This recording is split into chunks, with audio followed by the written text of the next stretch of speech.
the result of an $8.2 million increase to the retirement system's annual required contribution.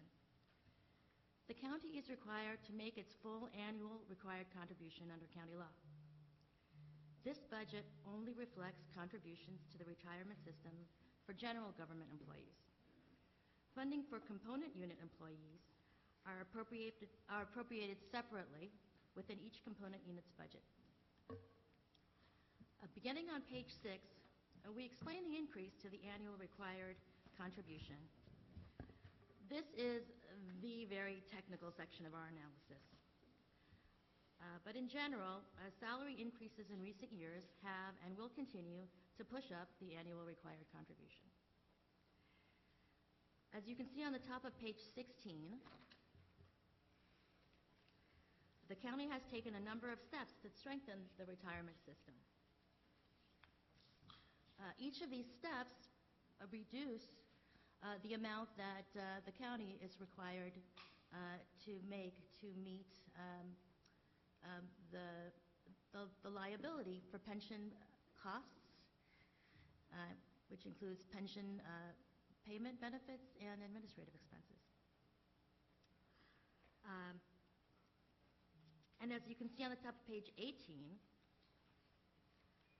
the steps taken to lower the assumed investment rate of return, which also increases the annual required contribution, have brought investment returns far more in line with actual investment returns. Beginning on page 19, we explain that, unlike in the previous year, there will not be a COLA for retirees and beneficiaries effective July 1st, 2019. Last year, a 1% COLA was granted to retirees and beneficiaries, and an additional 2% COLA for retirees and beneficiaries with gross annual pension benefits of less than $22,000. It is important to note that just as salary growth increases the annual required contribution, the retiree COLAs that became effective July 1st, 2018 also contribute to the increase in the annual required contribution beginning in fiscal year 2020. This budget also reflects an increase of $869,000 to cover the increase in employer Social Security and Medicare taxes resulting from higher personnel costs. We conducted an independent calculation of the amount necessary to cover the increase in Social Security and Medicare costs due to higher salaries, and as a result, our analysis identifies a potential reduction of $100,000.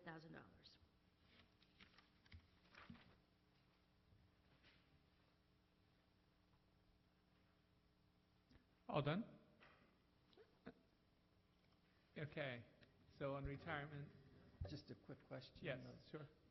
With the county, I'll call them matching funds. Okay, so the employees put in 7%, I believe.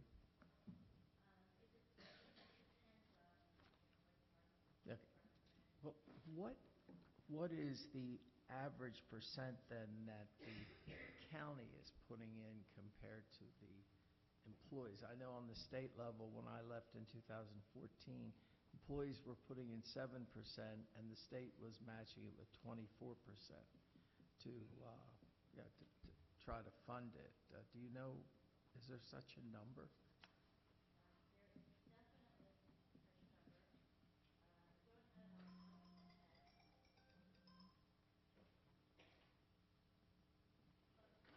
Yeah. In terms of, and I don't know if Bob knows exactly the numbers, but it will range based on the classification of employees. If you're talking about a general employee, the amount we're putting in, I think the last calculation was 14-something% in that range there. And then in terms of for public safety, because of their particular arrangement on their retirement plans, we're putting in a higher amount for them, which I think was around 16%. We can give you the exact numbers, but it's in that range of I think 14 to 16%.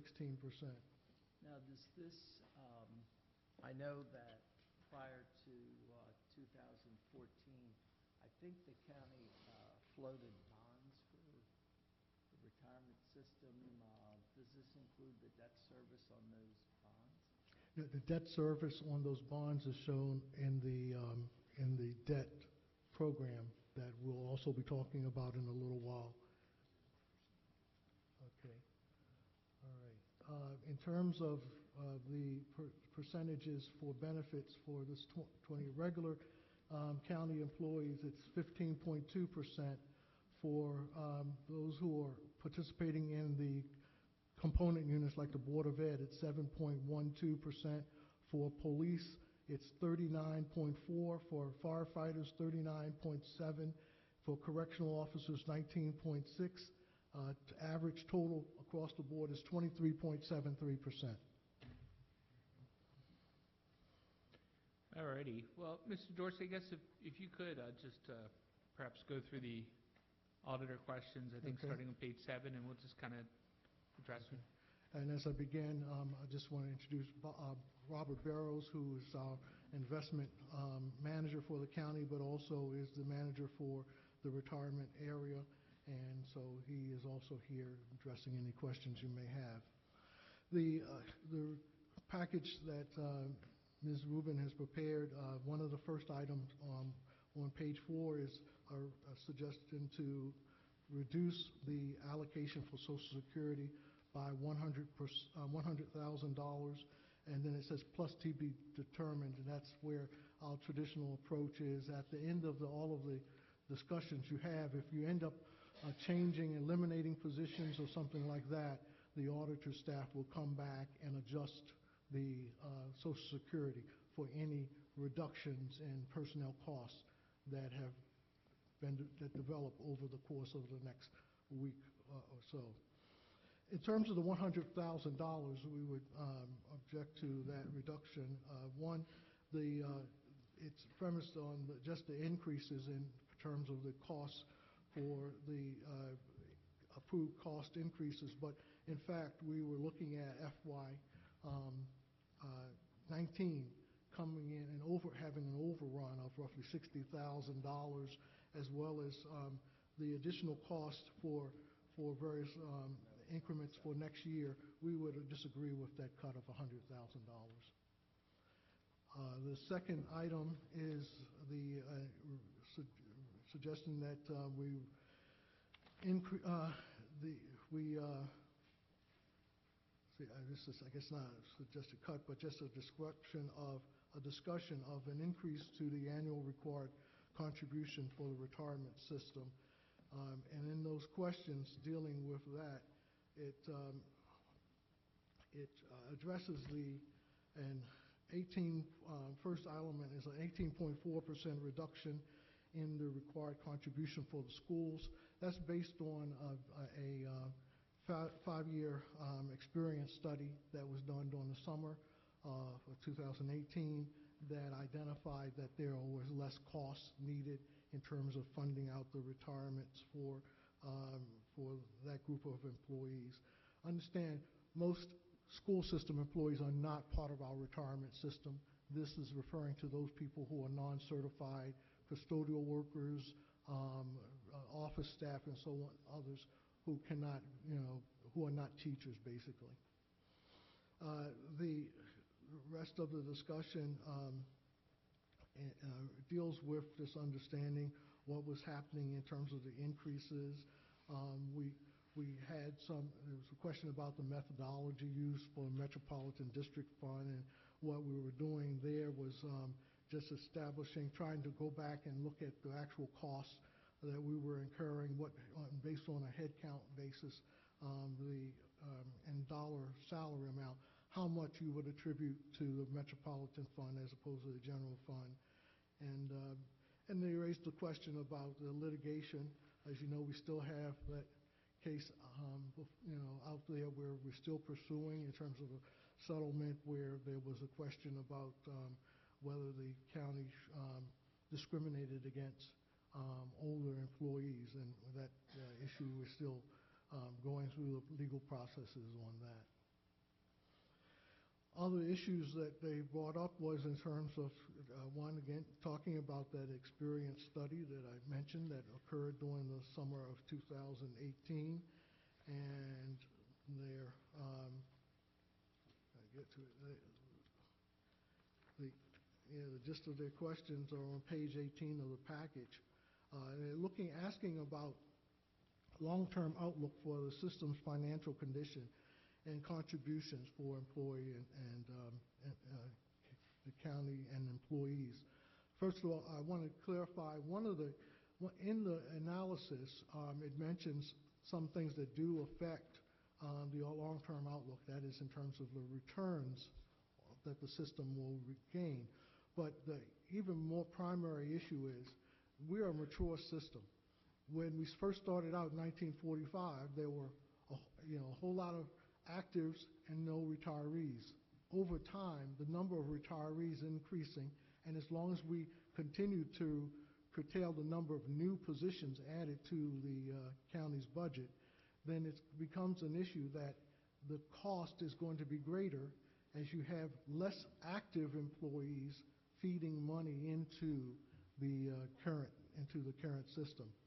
But overall, we believe that the system is still sound in that when we capped off what we call Plan A employees, people who were hired prior to 7/1/2007, and then for everyone who was hired after, we provided a different or less costly retirement plan. Those things will equal out over time so that as we have less and less people in the Plan A, the Plan B people, the ones hired since 2007, will make the funded status of the system increase over time. In terms of the assumptions about the future, they have a standard assumption of 3% growth, and one of the items was a question about whether we've ever considered a 10% corridor. That's a mechanism used in funding retirement systems to keep everything within certain bounds, not too high, not too low, smoothing it out over a period of time. Well, we have had a 14% corridor in the past. It became necessary to move away from that in terms of the costs of the system, but it's something that we can look at again in the future in terms of reestablishing a corridor to smooth out the annual contributions. Whether it's 10%, 14% like we had, that's something to be looked at. It's something we would talk with. We're getting a new actuary on board coming July 1. The council approved their contract. So that would be one of the things that we would talk to them about. When we brought them on and interviewed them, we talked about the issues of what are the kinds of things we want to hear from them, creative ideas for what we can do to strengthen the system. So that's going to be one of the things to talk with them about.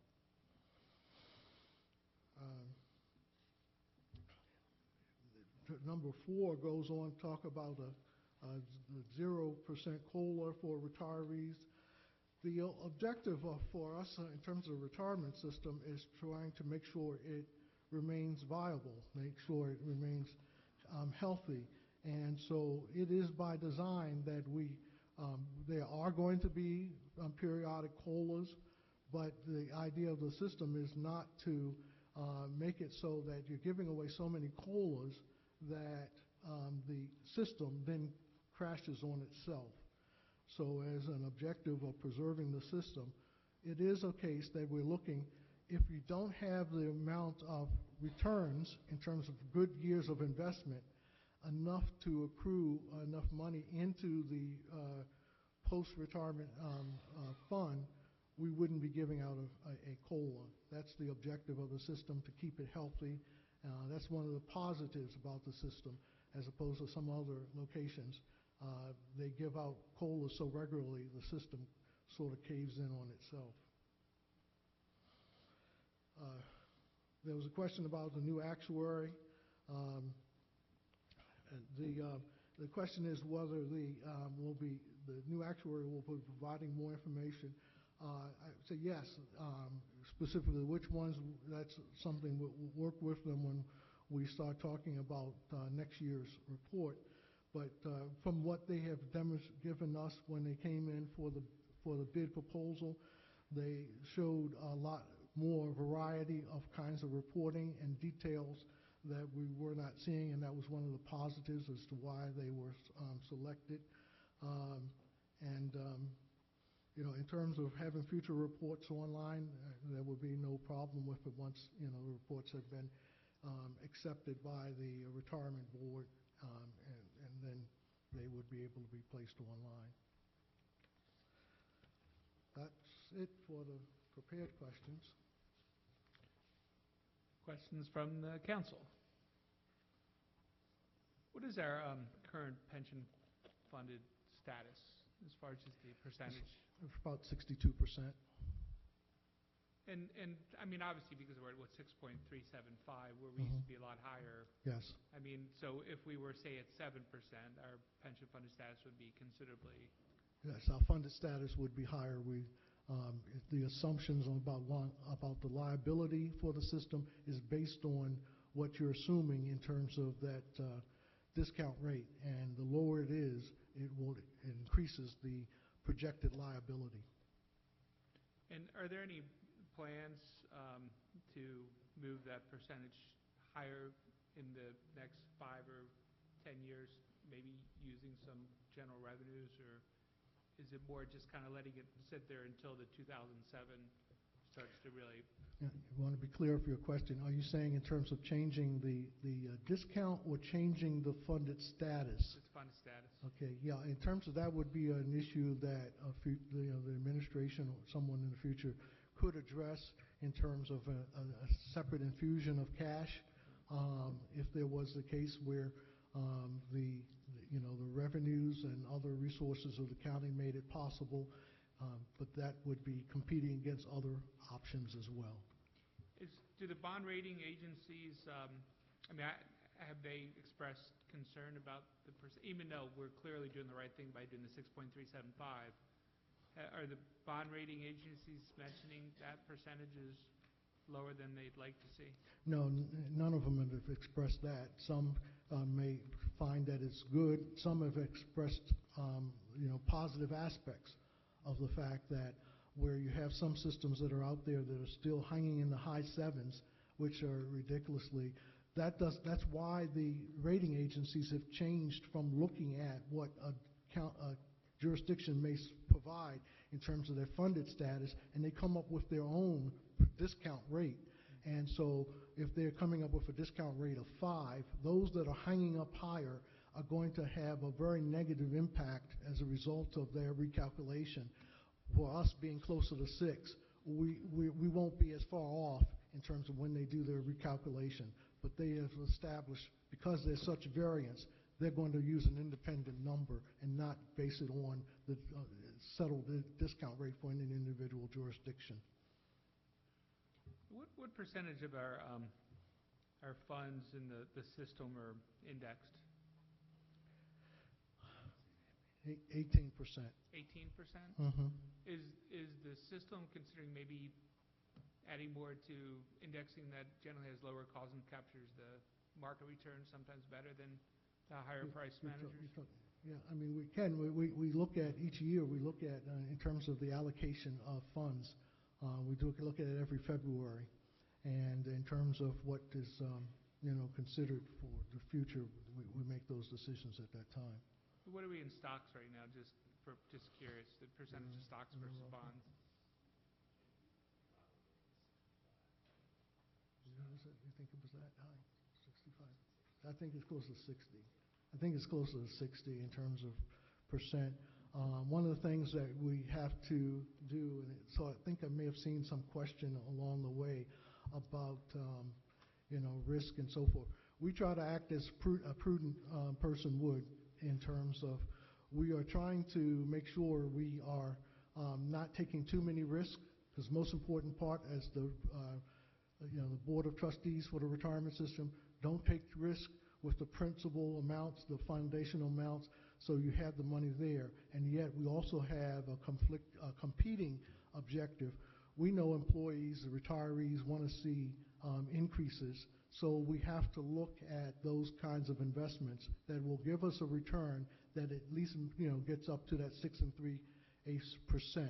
So although those are competing, we think we are acting prudently in terms of the results. Councilman Patoka. Thank you, Mr. Chair, Mr. Dorsey.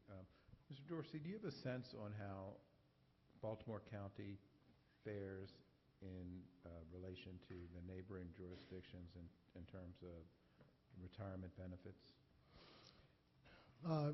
There's a lot of variation there in terms of those various systems, and some actually have different systems.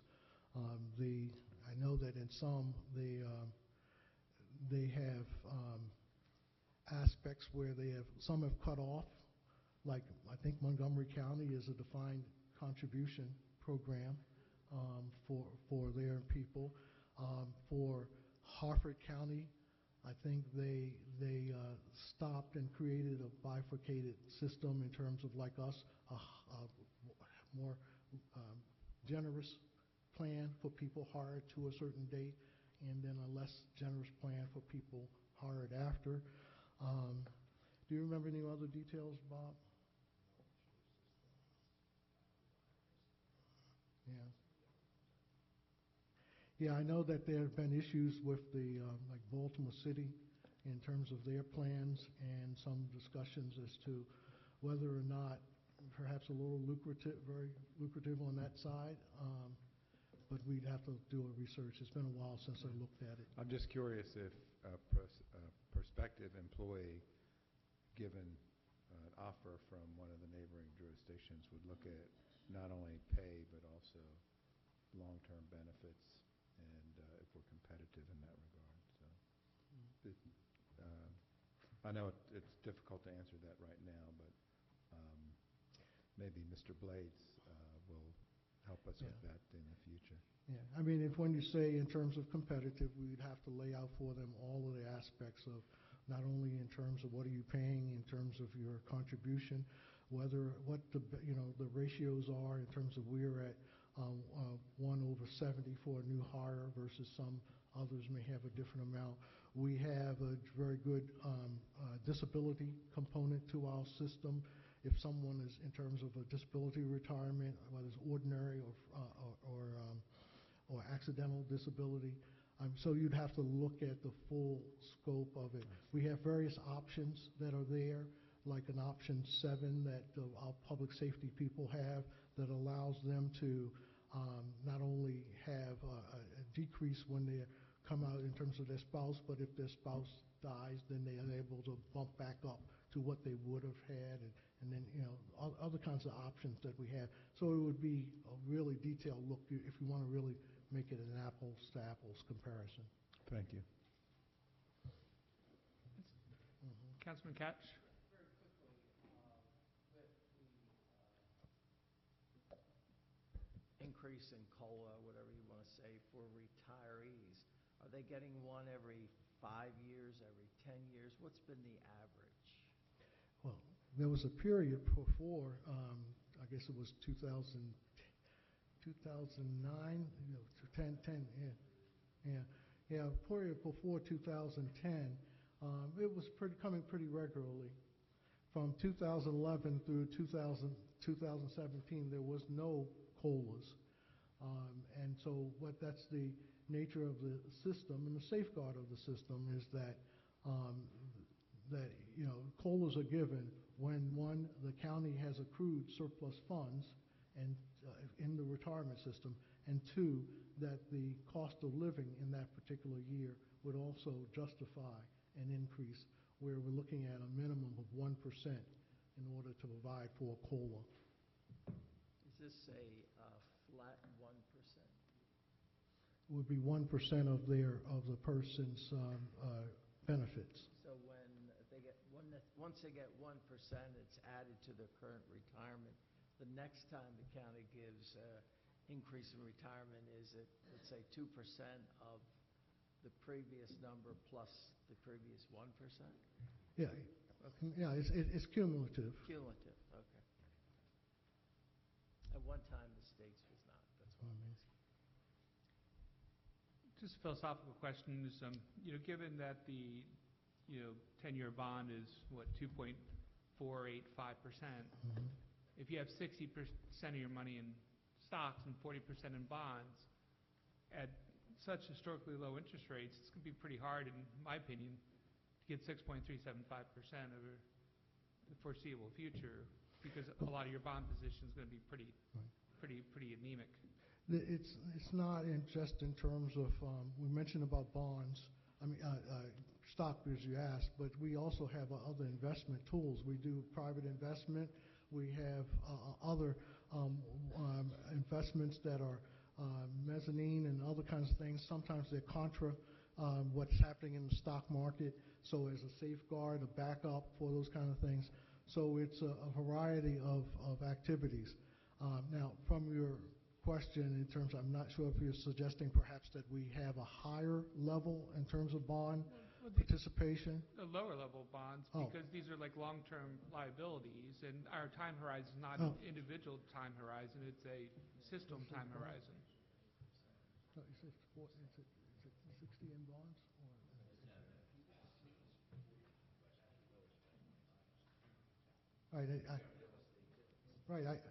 I think maybe it was a misunderstanding. It's 25% in bonds. Okay. Okay, so it's Okay. not 40% in bonds? No, Okay. yeah. I thought maybe I misunderstood or misheard you, No, but... it's those other things that make up the balance. I thought it's 60% in stock, Mhm. which is, allows for a very active, kind of thing, returns. The 25% in bonds provides that longer-term stability, but it's in terms of we have investments in GAA instruments that allows us to be more tactical in terms of being able to respond to changes in the market, as well as private investments and as well as other and real estate. In our Monte Carlo probability simulation analysis on rate of return, are we looking pretty good right now? We did Monte Carlo a couple of years ago, and that's when we found out that we wanted to make the change in the discount rate. Okay. We were higher, in terms of where we were standing, but the probability of getting that, we were at an F. Right. And what, in terms of, if you would say that the probability is 50%, we called that an F. And so we said, well, we have to get to a level that is at least a C, that, you at least have a 75% probability that you're going to reach your expected returns. And in order to do that, our expected returns, we adjusted the discount down to 6. We kept lowering it down to 6 3/8, with then the probability of us being able to achieve that over a 30-year horizon is getting close to that 70%. And then just looking at our, and I'm sorry, I'll be quiet after this, but just looking at our kind of our ranking, our pension system ranking, like sometimes, it looks like we're pretty good, top quartile, sometimes we're pretty mediocre. Do you guys feel like we're really getting the value out of our consultant as far as what returns we're getting versus what we're paying? I think we're getting the value out of our consultant. What I have talked, in terms of in meetings about dealing with and encouraging the board, as I was sort of giving my farewell speech, encouraging the board to look at the level of risk compared to the level of returns. Because we have, as I expressed before, we have a dual requirement as trustees of the board to safeguard the system, but also to provide for the returns that are sufficient for our retirees, that they expect that at some point there becomes a return. And so it's pointing out, we may need to tweak it some. We tweaked it a little with this year's return, but I encourage the board to continue to look at that component of offsetting risk versus return. Any other questions on retirement?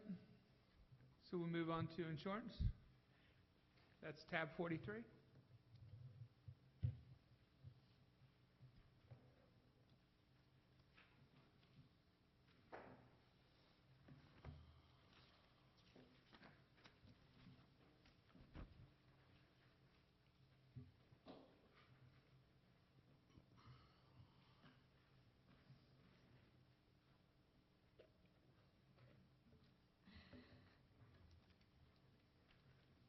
The insurance contribution analysis is presented under tab 43 in your books. Excuse me. The office's proposed budget for fiscal year 2020 totals $119.8 million, an increase of $28.1 million, or 30.6%. The increase is primarily attributable to resumption in partial funding for other post-employment benefits, or OPEB, and increased contributions for active employee health insurance and liability insurance. The proposed fiscal year 2020 budget includes $84.7 million of funding for active employee health insurance, excuse me, apologize, and $14.8 million in OPEB funding for general government employees. This budget appropriation only represents funding for general government employees. OPEB and active health insurance funding for component unit employees flow separately through each component's unit's budget. Thank you. OPEB contributions increased government-wide in fiscal year 2020 by $28.4 million.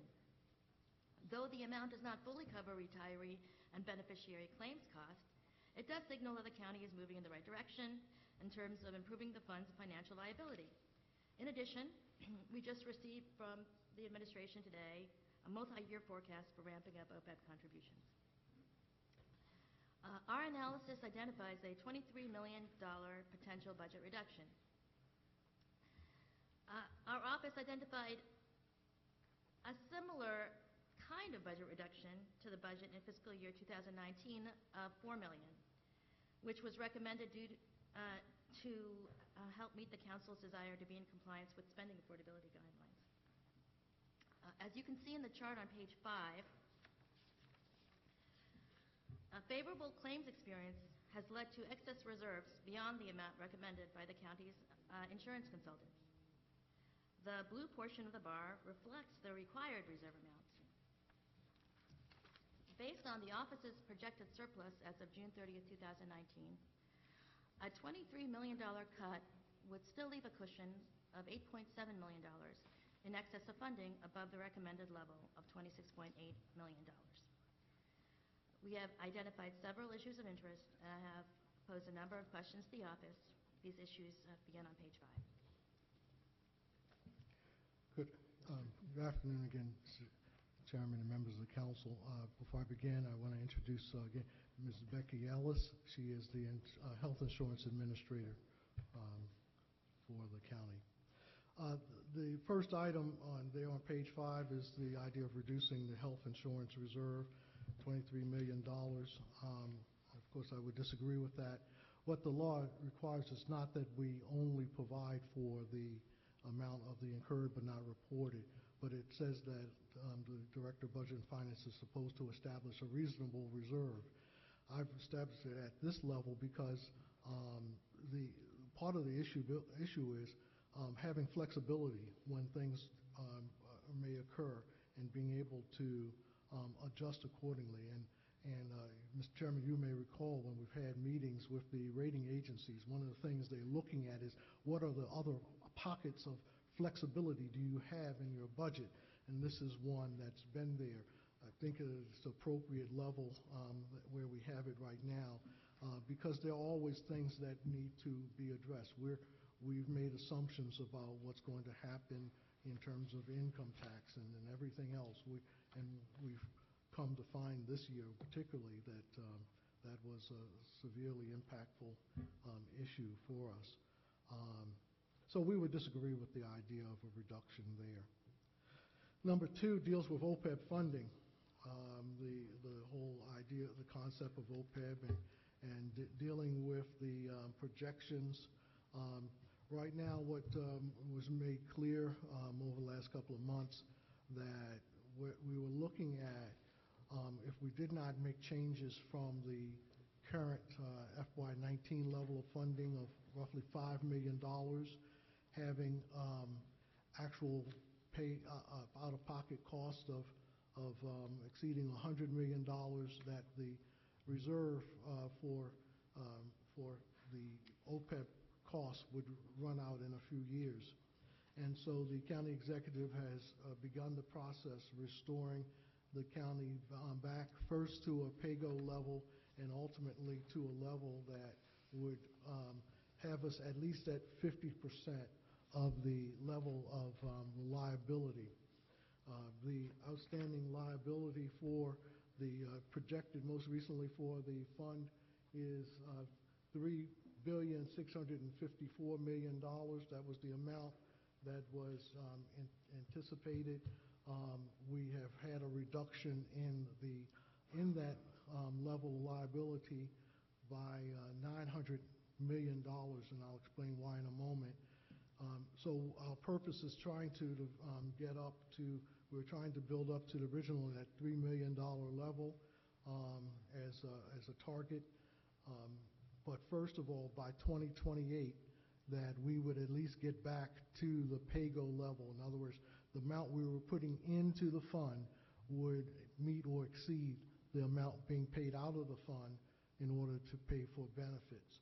And so what we've provided is we have committed to the bonding agencies, evaluation agencies.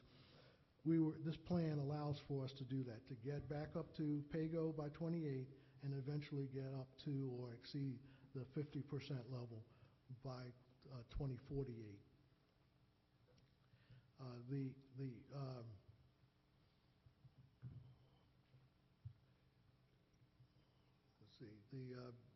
I'm trying to see if there's any other major thing underneath. I think I explained most of the things underneath of this particular point in terms of costs.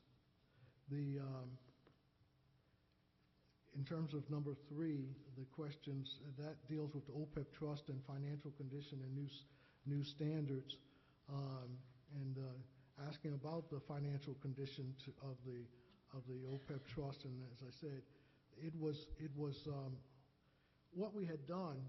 We had gotten up to 2015. We were at full funding level.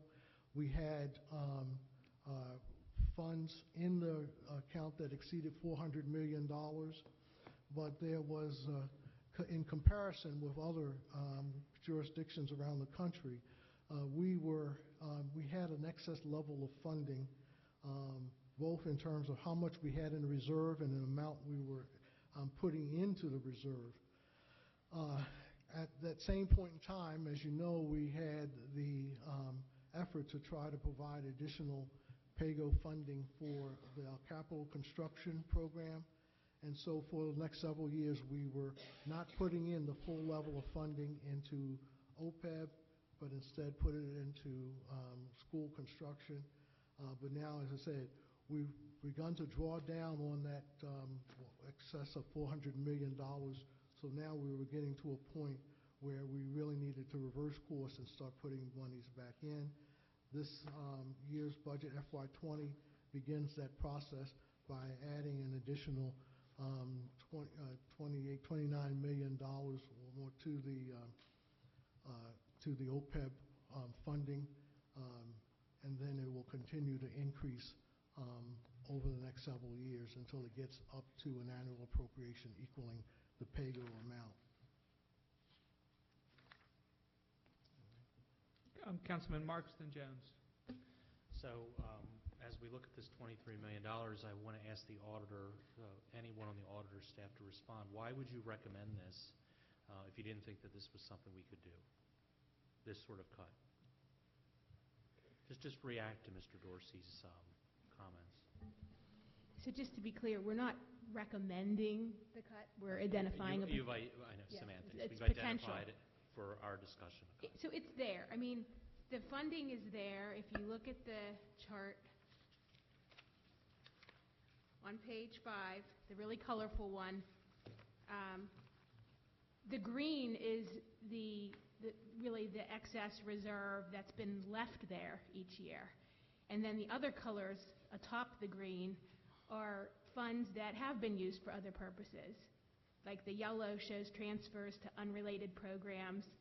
The pink shows general fund reversions. That's appropriations that weren't sent to the health insurance reserve that were originally intended to be sent there. And so that's the flexibility that Mr. Dorsey's talking about. Can I ask, what was in fiscal year 2015? was that? What was the It says it right- transfer to the I think unrelated it says it programs right here there? somewhere. Did I miss that? I see storm-related emergencies. So that was storm in 2015. Right. That, wow, okay. Huh? Right, storm emergencies. That's on the page before. We have a paragraph there that explains what each major item was. I mean, it's just, there is cushion there, and so it can be used to transfer, and we're just identifying that that cushion is projected to be there in the upcoming year, and so it represents flexibility for you as well.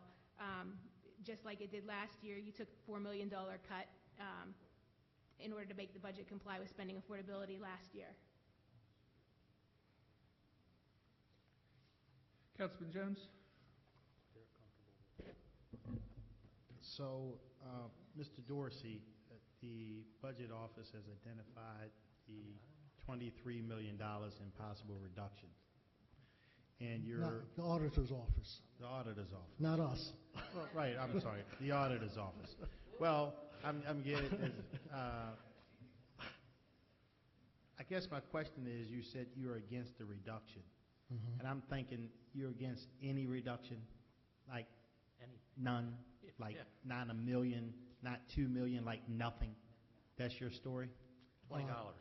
That is my advice. Okay. My task, according to law, is to come up with a reasonable level that allows for it.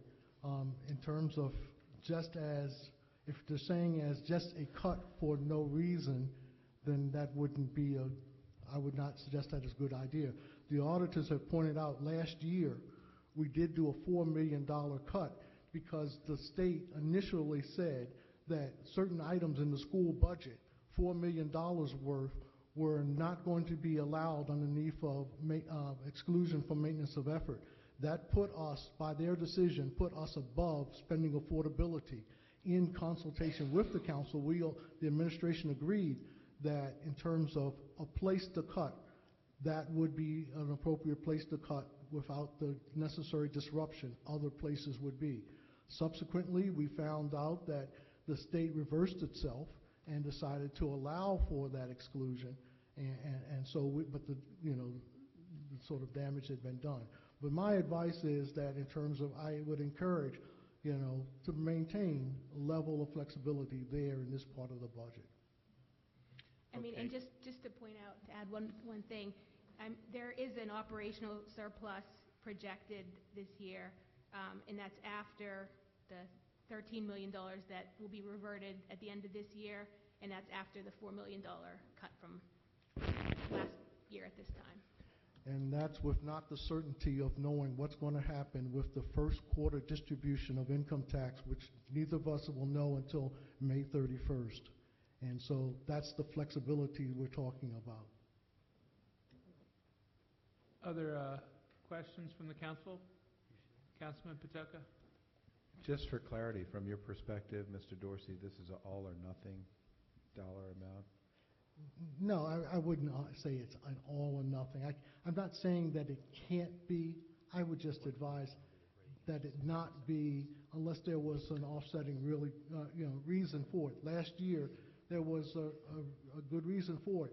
In order to stabilize after that $4 million hole that was created by the state's decision, it was the appropriate place to go.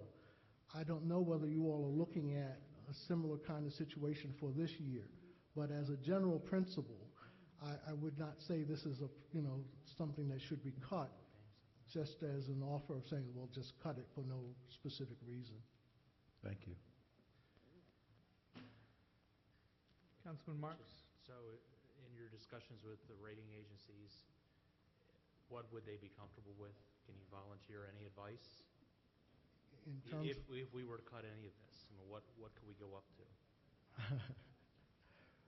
I know that you may not want to answer that. Yeah, I mean, in terms of, we don't know what the future would hold. I mean, it's sort of the question, as I was mentioning before, I don't know what the council is looking at, what they're considering, and what other options they're looking at. If it's a matter that they're looking at something and this comes into play, that's one thing. But to cut it as it's just sitting here now, as, well, let's consider cutting it without a good reason, that is what I'm saying I would disagree with. It would depend on what the council's looking at. Councilman? Well, I would submit the fact that we have a deficit is reason enough to consider cuts of all different types, including this one, especially given the fact that if the council did indeed cut the 23 million, the fund would still have a reserve of 58.5 million, correct? No, that wouldn't be that high. That's, I believe the 58 includes the proposed cut of 23. Oh, I'm sorry. Okay, the fund balance is 54.4 million. Right. Okay. It would come down from that amount. It would have basically the IBNR requirement, the consultant recommendation of 26.8 plus a cushion of 8.7 above that. Okay. Can I ask what is so there's a required reserve, which we're exceeding to a certain extent. Where does the requirement exist? Is that in county law, state law? I believe it's in county law in terms of looking at the anticipated cost of what that reserve is cost incurred but not reported. In other words, if it's the issue, if you were to shut down today, what kind of bills are in the pipeline that you still would be responsible for? And it's an estimate by our advisor for the system that if you were to shut down today, there is some $26 or so million of billings that would be out there, still outstanding, that we would need to reserve to be able to be ready to cover those costs. Okay, thank you. Councilman Jones, I yield. No, I was just getting a little, I guess I should calm myself down. I was getting a little worked up every time you said we shouldn't cut it just to cut it. And I think the sentiment here is we are asking every citizen in Baltimore County to pay a record increase in taxes, something that we've never done before in the history of Baltimore County. So when we're looking for reductions, I don't think we're just willy-nilly sitting up here just talking about cutting it just to cut it. So I was just taking exception to the term, I wouldn't cut it just to cut it. I think we are up here trying to do our job to be responsive and respectful of the citizens and their money. So whatever consideration we give, it's not willy-nilly in terms of just doing it just to do it. But I thank you for your comments. Can I explain what I was referring to? There has been times in the past where the council has made a cut on the expenditure side and not a reduction on the revenue side. And so in terms of, if you were looking at this as an issue for the issue of, on the revenue side, no, that would not be willy-nilly. It is an option of doing one cut and balancing it out, as opposed to what I was referring to. There have been times when the council actually made cuts and didn't change the revenue side of it. That's what I was referring to. Okay, thank you. Councilman Crandall, then Patoka. Oh, no, I just wanted to say I should have let Councilman Jones go first because he said what I wanted to say just much more eloquently. Councilman Patoka. So I just want to be clear again, I'm the new guy here. So if we wanted to soften the burden that a family might have for the proposed cell phone tax, that wouldn't be cutting just a cut. It would be to make up the revenue shortfall that would be created if we soften the burden of a cell phone tax to a family. That would be an option, yes. Okay, thank you. Now I understand. I think one thing we do want to just be cognizant of and just careful with is with this health insurance reserve fund, if you look at the last several fiscal years and you look at what our rainy day fund percentage needed to be, now it's at 10%. So we don't have the flexibility that we used to have because the rainy day fund really can't be used even when it's raining. And so it's just kind of like money that really we really don't have much access to. So having some place, like if we lose, for example, the retiree lawsuit, or if we run into, say, for example, impact fees don't have a revenue enhancement adjustment for several years because the council changes it, well, we got to find money from someplace. So we have to be really careful with this one. Councilman Jones? One more question for you, Mr. Dorsey. Let's just play this out for fun, right? So let's say we cut all of this. And then let's say our excessive reserve came up short. Somewhere along the line, there's a bill we need to pay, and there's no more money in that account. What do you do? Layoffs. No, we're not laying off anybody yet. What do you do? In terms of, you're saying that there's some costs that we're incurring, not limited necessarily to the healthcare reserve account. We would have to take various options, much like we did in 1992. In the middle of the year, the governor cut our budget funding, state aid, 3 times. And what we ended up having to do was we had to do hiring freezes. We had to do an incentive to lose people, and then we resulted in layoffs. We also went through a program review that resulted in closing down satellite sites for county services. We modified our operation. We got rid of certain services that we provided. So yes, there would be actions that would be needed to be taken if that happened in the middle of the year and we had an expense we didn't know about. So perhaps I should not have given you so much room to run, because it seems like you took us to the doomsday. But in all actuality, you would look at the budget and decide what expenditures did we not spend right now that we could move over. You may look at the $36 million that's proposed for the roads improvements, and you may say, well, we were going to pave all these roads, but right now we have an emergency over here. Maybe we won't get to them this year as we have done in the past, and so we will transfer some of that money over here. So I guess I gave you too much room to run because you took me to a doomsday scenario, but there's clearly other things we can do besides those things you mentioned, more in lines of what I said. Yes, there are, and like even this year, we're going to have to take some monies that were previously appropriated as PAYGO in the capital budget to help balance some things out. So there are different options to take. I was just giving you my advice in terms of, what I have seen and observed over the years, what I've heard in terms of level of flexibility that the rating agencies are looking for. I was just giving you, some insight in terms of what I have observed. Well, thank you, Mr. Dorsey, because we certainly appreciate all your years of service, and you certainly have seen a lot more than I. So thank you. I think one thing, too, the council really needs to keep in the back of our mind is, we do have the Kerwin Commission that's like literally right out there. And you know what? I'm telling you, mark my words, the state's going to pass some bill, and then they're going to give us the bill due. And then we're going to have to come up with significant money.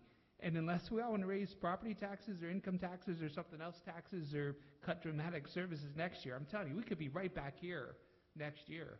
So we have to be really careful because we are definitely on the verge of maybe having some pretty significant bills that we haven't even paid for yet. Ms. Rogers? And I know this might be out of protocol, but that's the note that I just passed to Mr. Dorsey. We have this huge unknown in terms of what our share of matching funds will be with the Kerwin Commission. So I know we're looking for ways to ease the burden on the citizenry, but there's some unknowns out there that will impact us next year. So, the rainy day fund, we're our backs against the wall because we have to stay at the 10%. So I'm just saying for consideration, that unknown really should be a concern for all of us. And when it's raining, there's no rainy day fund to use. Well, that's what I was saying. I'm sorry. Thank you, Mr. Chair. I'm like, isn't it raining now? not literally. I mean, it's raining. And I mean, we're not touching that money, right? We're not allowed to. The Right, bond ratings right, want us to keep so- it to 10%. And you know what, let's look at the state, let's talk about the state for just a second because it's fun, is you look at the state leaders and how much, I won't mention any names, but there were several state leaders out there that were campaigning about how terrible Baltimore County schools were. And then when it came to giving us money in the General Assembly, some of those state leaders were nowhere to be found. And we didn't get any money from the state for the school infrastructure that we need. We didn't get any of it. Although the campaign, you would think we would have got a ton from the state. And so if you guys think that when the current commission comes, the state's going to magically cough up money, I think we've already learned that, they're nowhere to be found when it comes to money. Councilman Patoka. I think that's a very good point, Mr. Chairman. In fact, I think the best example I can think of is the state senate's, the entire state senate's inaction in regard to the Build to Learn Act. They had two shots at it. It was a $2.2 billion infusion of capital dollars across the state. It would have helped Summit Park and Bedford in my district. Instead, we have 10 shacks that kids are trying to learn in. They call them learning cottages, but they're trailers. We don't call them learning cottages in our district. Trailers. Trailers. Okay. Either way, whatever you call it, it's not conducive to a learning environment, and Bedford Elementary doesn't have air conditioning. And so the reason I bring it up is because I just want to emphasize your point. The state could act, but it also could follow the path of the state senate and engage in inaction.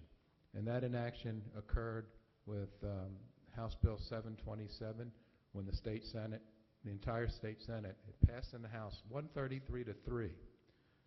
And then the Senate decided to not act. They decided inaction was the best course. Then there was a special session, and the state Senate had another chance to go at House Bill 727, and again, they chose inaction. And so hopefully next year, we'll have a state Senate that chooses action rather than inaction, rather than politicking at the expense of our children. Councilman Marks. The other thing to consider is the opportunity we lost by not having the ability to levy impact fees years ago. I mean, I do commend the legislature for giving us that power recently, but if we had had that power years ago, I'm sure a council in the past would have done that. Anybody else on the wonderful subject of insurance? Councilman Jones. On my last note, just the last note here, it is true that I think we could see some unfunded mandates coming from the state in terms of the Kerwin Commission. But it is also true that those unfunded mandates won't be levied in the FY 2020 budget. They will be moving forward in 2021.